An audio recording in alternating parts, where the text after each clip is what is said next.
ही 7 number शाळा जी मार्केटच्या बाजूला जी शाळा आहे ती काही याच्यामध्ये 3 माळ्याची ही शाळा मजली बनवलेली आहे आणि आता मध्येच 22 नंबर प्लॉट मध्ये आता एक अपघात झालेला आहे. त्याच्यामध्ये एक मृत्यू झालेला आहे आणि 3 जखमी झालेले आहे. आपल्या शाळेच्या माध्यमातून उद्या मुलांना काही झालं 3 माळ्याला परमिशन दिलं कोणी पहिली गोष्ट, आणि उद्या काही कमी जास्त झालं त्याच्यामध्ये जिम्मेदार कोण आहे? प्रशासन, पोलीस की प्रिन्सिपल? आणि प्रिन्सिपलवर कारवाई करण्यात यावी. का वाटतं प्रशासनाने वेळेवर कारवाई केली असती तर अशा अनुभवी पालकांवर थांबलं असतं?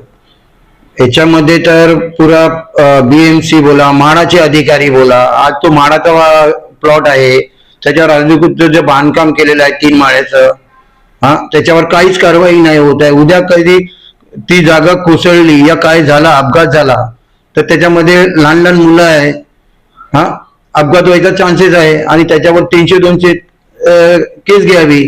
का वाटतं प्रशासनाने पत्र देखील करून देखील आतापर्यंत प्रशासन जागा झाला नाही, त्याच्यावरती कारवाई तिच्या आधी दिली आहे तरी देखील प्रशासन आपल्या डोळ्यावरती प्रतिबंध ठेवलेलं आहे.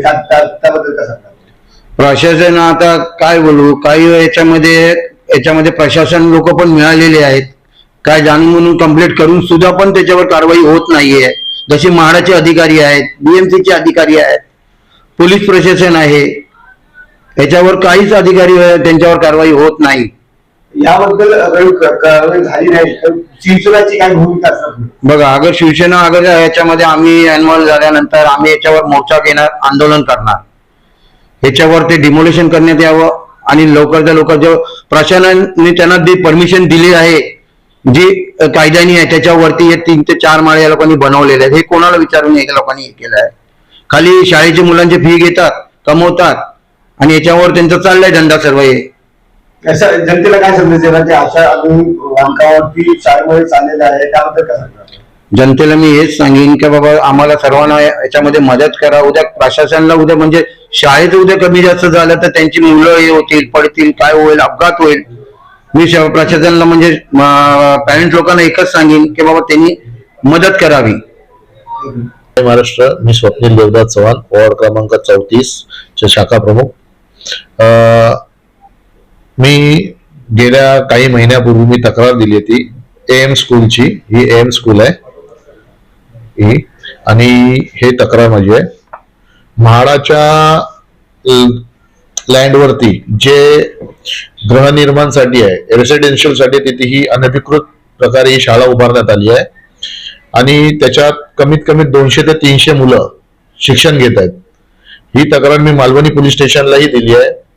आता गेल्या काही वर्षामध्ये माझे मित्र संदीप गोडसे साहेब आहेत, त्यांच्या वॉर्डामध्ये पण ही शाळा त्यांच्या वॉर्डात येते.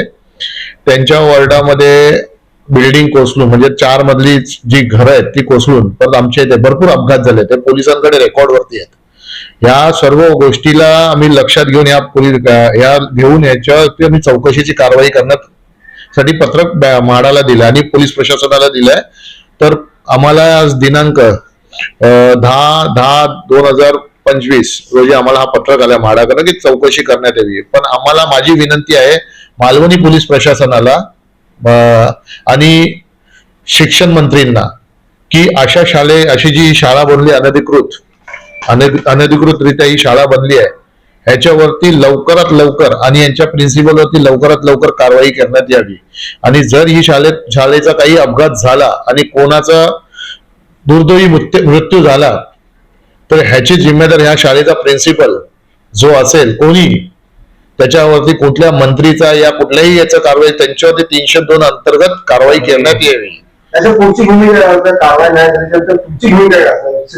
यांच्या नंतर आमची एक भूमिका आहे की जर ही कारवाई नाही झाली या शाळेवरती तर माझे मित्र संदीप गोडसे साहेब आणि आम्ही दोघं शाखा प्रमुख मिळून आमच्या संघटनेच्या मार्फत याच्यावरती आंदोलन करण्यात येणार आहे.